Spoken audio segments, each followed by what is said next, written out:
Welcome students. Now let's begin the textual exercise of chapter number 16, Natural Vegetation and Wildlife.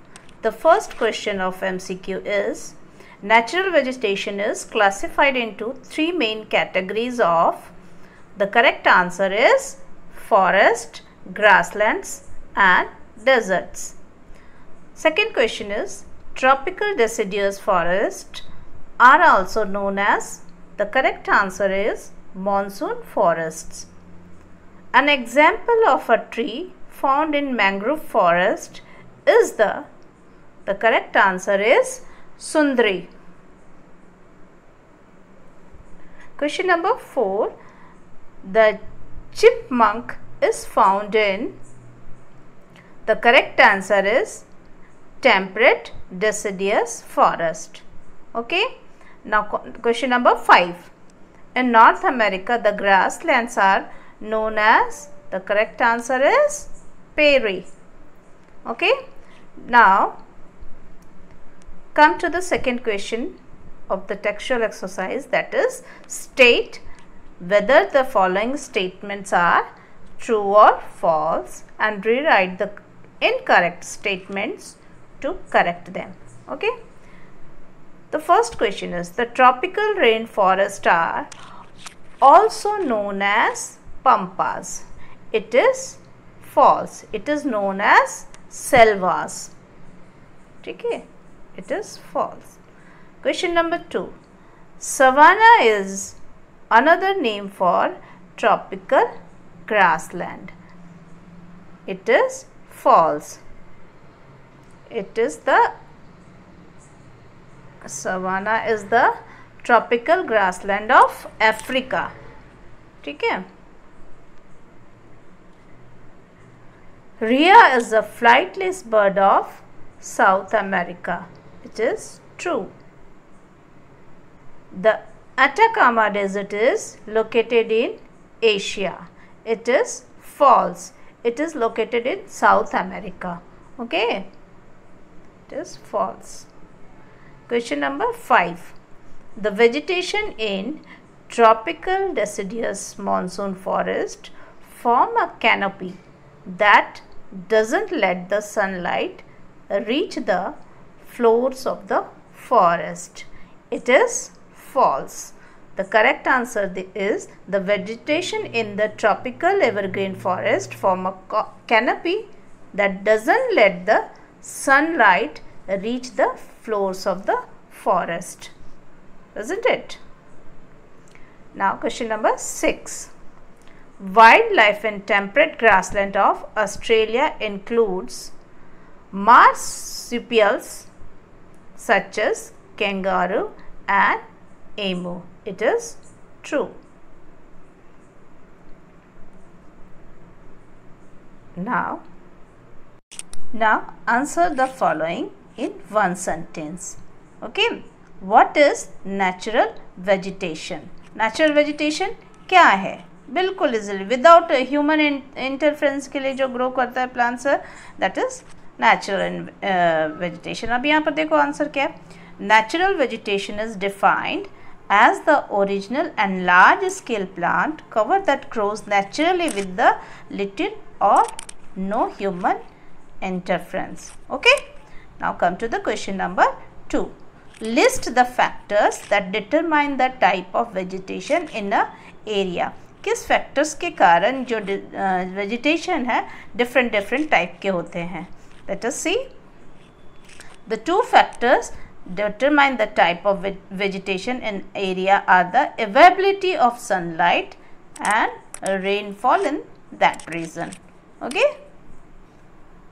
Question number 3. Define an ecosystem. Again ये आपका question आ रहा है. ये question chapter number 1 में भी था, environment में भी यही क्वेश्चन था. Define ecosystem. What is ecosystem? An ecosystem is a naturally occurring biological community of organism and their physical environment interacting and interdependent on each other. ठीक है. Next, question number 4. Mention two characteristics of tropical deciduous forest. इसकी दो विशेषता बतानी है tropical deciduous forest. हम लोगों ने चैप्टर्स में जैसे देखा था कि जो एवरग्रीन फॉरेस्ट उसकी क्या कैरेक्टरिस्टिक्स होती है, डेसिडियस फॉरेस्ट की क्या कैरेक्टरिस्टिक्स होती है। हाँ, तो यहाँ पर आपको ट्रॉपिकल डेसिडियस फॉरेस्ट की 2 कैरेक्टरिस्टिक्स के बारे में बताना। तो आपको सारे के सारे नहीं लिखने, ओनली 2। तो the correct answer first, 2 characteristics of tropical deciduous forests are the trees shade their leaves in the dry season to conserve moisture, ठीक है, अपने लीव्स को शेड कर देती है ड्राई सीजन में मॉइस्चर को कंजर्व करने के लिए। और दूसरा है a thick undergrowth of bushes and shrubs are found here since the sunlight can penetrate through the widely spread trees। जहाँ पर छनकर जैसे सूर्य की रोशनी आती है तो वहाँ शर्ब्स, छोटे छोटे शर्ब्स और मिलते हैं, बुशेस और शर्ब्स मिलते हैं, ठीक है। Now question number 5, what is elephant grass? What is elephant grass? Elephant grass is tall coarse grass growing more than 2 meters in height during summer, dries up and turns brown in winter, giving a parched appearance, has long roots that ensure that the grass survives till the next rainy season। तो इसको कहते हैं elephant grass, जिसकी height लगभग 2 metres के बराबर होती है। और ऐसा शो करता है, it roots has long roots and ensure that the grass survives till the next rainy season तक वो सर्वाइव करता है। Now come to the question number 4। अब ये क्वेश्चन नंबर 4 क्या है? Answer the questions in brief, ठीक है। अब क्या क्या क्वेश्चन नंबर 4 है, let's see. Answer the following question in brief. Brief में आपको आंसर देना। How do the trees of Mediterranean region survive the summer drought? कैसे मेडिटेरियन रीजन के समर ड्राउट के समय, सूखे के समय सर्वाइव करते हैं? तो आंसर क्या है? The trees of Mediterranean region survive. Mediterranean reason कौन सा हो गया? जो रीजन मेडिटेरियन सी के आजू बाजू जो रीजन है that is mostly known as Mediterranean region. हाँ, तो वहाँ पर क्या होता है? The trees of Mediterranean region survive the summer drought through the following ways. Summer की जो ड्रॉट होती है, सूखा पड़ता है जो, उसको कैसे बताए? Vegetation is drought, resistant and widely spaced with short trees, small waxy leaves and thick boughs। इसमें क्या होता है? इनकी जो वेजिटेशन की जो बनावट होती है वो ड्रॉट रेजिस्टेंट होती है। कैसे? वाइडली स्पेस्ड है, शॉर्ट लीव्स होती है, और जो लीव्स होती है स्मॉल होती है, वैक्सी लीव्स होती है, थिक बार्क्स होते हैं जिसमें पानी अंदर मॉइस्चर होल्ड होकर के रह सके, ठीक है, ऐसा होता है। फिर vegetation has long roots which go deep under the soil in search of moisture. साथ साथ इसके जो वेजिटेशन है उसके रूट भी क्या होते हैं? लॉन्ग होते हैं। Now come to the question number 2। What are mixed forest? Where on the earth can mixed forest be found? Mixed forest क्या? मिक्स्ड तो नाम से ही आपको पता चल जा रहा है कि जिसमें सब तरह के फॉरेस्ट, जैसे कूल टेम्परेट रीजन में कैसा फॉरेस्ट होगा मिक्स्ड फॉरेस्ट, तो उस तरह से आपको फाइंड आउट करके बताना। तो located beyond 40 degree to 50 degree north and 40 degree to 50 degree south are the cool temperate forest that have both deciduous and coniferous trees and hence are known as mixed forest। जो आपका torrid zone है उसके ऊपर आपका जो 30 degree से above जो आता है, 40 डिग्री और 50 डिग्री नॉर्थ और 40 डिग्री और 50 डिग्री साउथ, वो है आपका टेम्परेट जोन। टेम्परेट जोन में यहाँ पर 2 तरह के फॉरेस्ट आपको मिलते हैं। कौन सा? एक डेसिडियस फॉरेस्ट मिलता है और एक मिलता है कॉनिफरस पर। That's why it is known as the mixed forest. They are found in Western and Central Europe। कहाँ मिलते हैं? वेस्टर्न और सेंट्रल यूरोप में। Western Canada, north west USA, south Chile, Tasmania and south New Zealand. तो आप यहाँ पर सारे नाम तो नहीं याद कर सकते हो, तो एटलीस्ट 3 नाम जो आपको इजीली याद हो जाए। देखो यहाँ पर सबसे पहले यह देख लेना है कि कौन से पार्ट में, वेस्टर्न पार्ट में मोस्टली मिक्स्ड जो फॉरेस्ट मिलते हैं वो कौन से, western and central Europe, Europe के वेस्टर्न एंड सेंट्रल एक पार्ट हो गया। फिर अमेरिका जो नॉर्थ अमेरिका उसका वेस्टर्न कनाडा वहाँ पर मिलता है, ठीक है। और उसके बाद नॉर्थ वेस्ट यूएसए, ये 3 नाम आप याद रखो तो सही रहेगा। पूरा का पूरा याद रखोगे तो कंफ्यूज रहेगा। याद रखना, एक वेस्टर्न कनाडा, एक वेस्टर्न एंड सेंट्रल यूरोप और तीसरा है north west USA. Okay, now come to the question number 3. How has the vegetation of the taiga region adapted to survive the harsh climate? Taiga region कौन सा, tundra region में जो vegetation मिलते हैं, north south pole north pole में, that is taiga. The vegetation of the taiga region has adapted to survive the harsh climate in the following ways. पहला क्या होता है, lightweight softwood trees such as spruce, hemlock, fir, pine and cedar grow tall and straight. They spread out their roots horizontally to overcome the problem of frozen subsoil in winter. मतलब उनके जो roots horizontally फैले हुए थे, क्या होता है जिससे कि फ्रोज़न सबसॉइल हो इन विंटर में जो हो जाते हैं उससे बचाव हो सकते। फिर उसके बाद क्या, the shape of their branches and shiny conical shape needle leaves make the tree shed the accommodated snow and ice regularly without breaking the branches. आपको ध्यान होगा कि आप जैसे जो भी आप हिली एरिया में जाते होगे तो जैसे हायर एल्टीट्यूड में, माउंटेन में, तो वहाँ ट्रीज़ का शेप्स जो जहाँ बर्फ़ जमी रहती है वहाँ ट्रीज़ का शेप कॉनिकल शेप में होता है। तो क्यों कॉनिकल शेप, उनके पत्ते नीचे की ओर झुके हुए रहते हैं, क्योंकि उसमें क्या ना हो सके, बर्फ़ जमा ना हो सके, इसलिए उनका शेप ऐसा रहता है, ठीक है।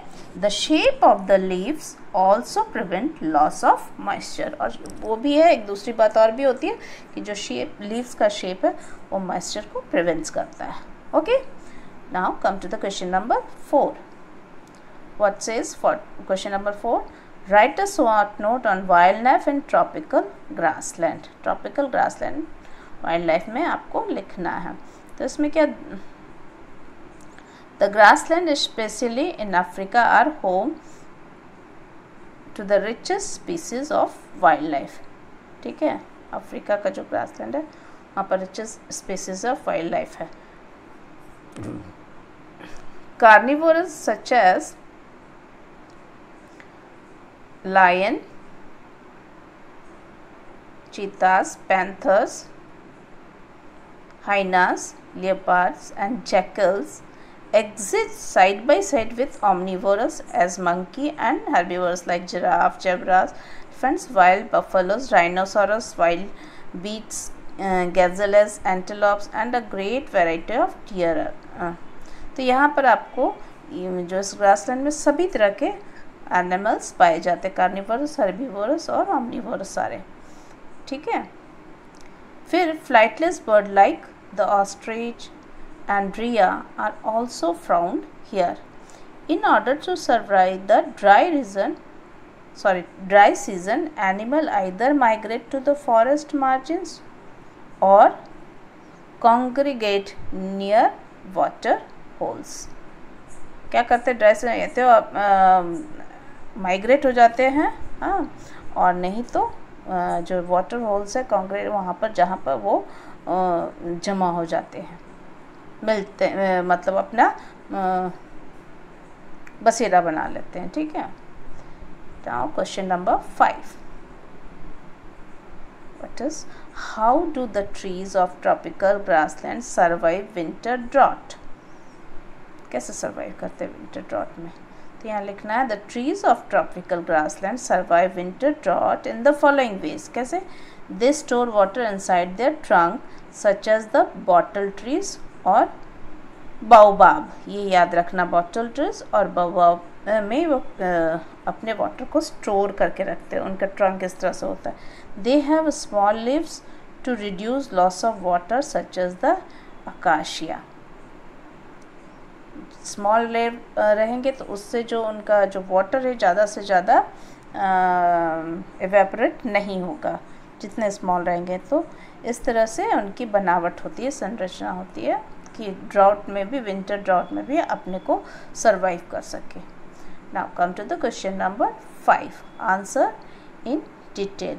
यहाँ लिखना है question number 1, differentiate between the vegetation of tropical evergreen and tropical deciduous forest. इन दोनों फॉरेस्ट में जो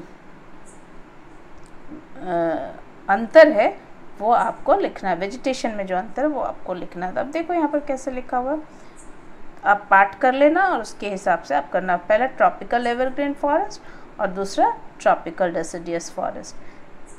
आपको एक्सरसाइज में भी समझा दिया गया, चैप्टर्स के एक्सप्लेनेशन में भी समझा दिया गया है कि ट्रॉपिकल एवरग्रीन फॉरेस्ट और ट्रॉपिकल डेसिडियस फॉरेस्ट में क्या अंतर है। Okay, now come to the question number 2। Write a short note on the vegetation and wildlife of the temperate deciduous forest। अब यहाँ पर दोनों चीज़ लिखना, वेजिटेशन के बारे में लिखना और वाइल्ड लाइफ के भी बारे में लिखना, लेकिन कौन सा, टेम्परेट डेसिडियस फॉरेस्ट के बारे में। ठीक है, क्वेश्चन नंबर 2। तो आंसर देखो क्या लिखा हुआ, vegetation of the temperate deciduous forest are first with broad leaves, thick trunks and dense foliage deciduous trees such as oak, ash and elm that shade their leaves in autumn have a rest period during the cool winters cover most of the both region। फिर उसके बाद at higher latitude where the climate grows cooler the deciduous forests are mixed with coniferous। पर जैसे जैसे हम ऊपर के higher altitude के में जाते जाएंगे तो वहाँ पर जो डेसिडियस फॉरेस्ट है वो कॉनिफरस फॉरेस्ट के साथ मिक्स्ड होती जाती है। फिर wolf, puma, brown bear, fox, lynx, deer, vole and wild horses are the main wildlife. Rabbit shrew, shore, squirrels, woodchuck, chipmunks and weasels are also seen। The forest have a rich bird life of robins, hawks, eagles, falcons, and so on and all। सब के लिए मतलब bird life के लिए एक बहुत बड़ा reason है Rob. Now come to the question number 3। What says question number 3? How does wildlife in the tundra region adapt the climate? कैसे, मतलब टुंड्रा रीजन के जो एनिमल्स हैं क्या वो ट्रॉपिकल रीजन के एनिमल से मिलते जुलते हैं? कुछ तो अंतर होगा। तो यहाँ पर मिलता है, पता चलता है कि कौन कौन से जो एडेप्टेशन जानवर अपना क्लाइमेट के हिसाब से कर लेते हैं। अब देखो आंसर क्या लिखा, 2 लाइन का आंसर यहाँ पर दिया हुआ है। Wild life in the tundra region adapts to the climate. Animal founds here have fur and thick layer of fat to conserve body fat and survive in the extremely. ठीक है, birds migrate to warmer regions during the cold season. अब यहाँ पर जो tundra region में जो climate में जो वाइल्ड लाइफ होते हैं वो किस तरह से होते हैं, उनकी बनावट क्या होती है कि उनके बॉडी में पूरे फर रहते हैं। फर से वो थिक लेयर ऑफ फर होता है जिसके कारण they conserve body fat and survive in extremely cold region. ठीक है, और दूसरा है कि जो बर्ड्स होते हैं वो टुंड्रा रीजन के वो जब ठंडी में माइग्रेट कर जाते हैं दूसरी जगह में। ठीक है, तो ये जो है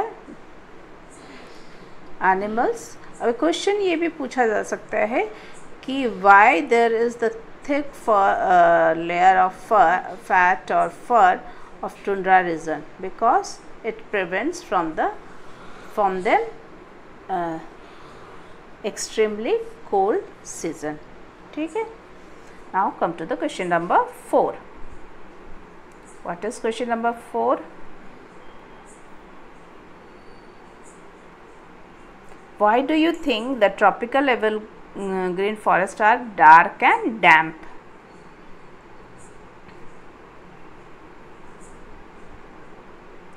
देखो आंसर क्या, क्यों डार्क और डैम्प है. डैम्प मीन्स मतलब भेज लगा हुआ, और डार्क होता है. क्यों है ट्रॉपिकल एवरग्रीन के फॉरेस्ट का? तो वहाँ पर क्या होता है, वेदर कैसा होता है, हॉट होता है, ह्यूमिड होता है, क्योंकि दिन के आधे समय पूरा कड़ाके की धूप रहती है और आधा समय बिल्कुल वर्षा होती रहती है. तो humid climate with heavy rainfall through out the year encourages the growth of dense evergreen forest. ठीक है, हॉट एंड ह्यूमिड क्लाइमेट के कारण और विथ हेवी रेनफॉल यहाँ पर डेंस फॉरेस्ट मिलेगा ही.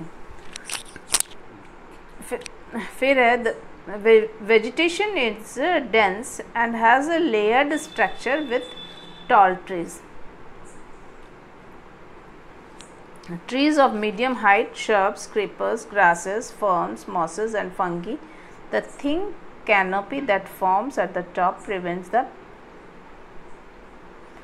penetration of sunlight even during the daytime. ठीक है. Now the last point is the forest appear evergreen even during dry seasons since all the trees do not shed their leaves at the same time. ठीक है. Now come to the question number 5.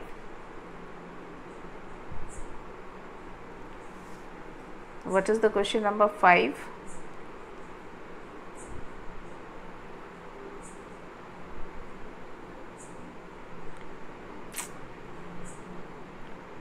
What are the survival techniques of vegetation found in drought region? क्या technique है, survival techniques है जो कि drought reason में पाया जाता है? ठीक है. Question number 5. The answer is the survival technique of vegetation found in drought region are as follows. Leaves are reduced to thorns, waxy coating on leaves to prevent evaporation and transcription. ठीक है. Long tap roots can reach to great depths underground to observe water.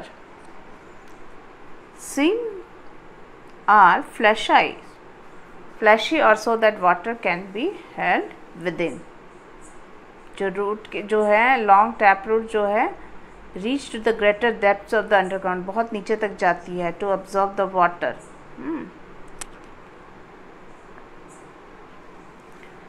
Now come to the question number 6. What is question number 6? What are evergreen trees? Where on the earth are evergreen trees found? तो यहाँ पर आपको क्या लिखना है? Evergreen trees are those do not shed off their leaves at the same time in a forest. Thus the forest appear green even in the dry season. These trees grow in hot and humid climate with heavy rainfall throughout the year as it encourages the growth of dense evergreen vegetation. Okay, and the evergreen trees found in tropical rainforest all around the world. These evergreen forests are mainly found in Southeast Asia, Africa along the Congo River basin, Papua New Guinea and other Pacific island, and in South America along the Amazon and Orinoco River basins. तो ये जो यहाँ पर पूछा गया है question कि what are the evergreen forest and where the earth are evergreen forests are found. तो जो क्वेश्चन पहले पूछा जाता है उसी का आंसर आपको देना है कि एवरग्रीन फॉरेस्ट वो फॉरेस्ट है जो कि अपने लीव्स को एक साथ शेड नहीं करता है, बारी बारी से शेड हर एक ट्रीज करते हैं अपने समय के साथ. इसीलिए ये फॉरेस्ट जो है सचिन टेंडुलकर का वो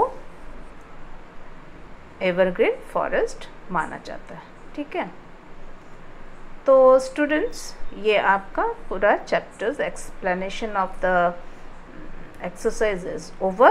Now your duty, read the chapter carefully, solve this exercise and write down all the things properly in your fair notebook. Okay, thank you students, bye bye, take care.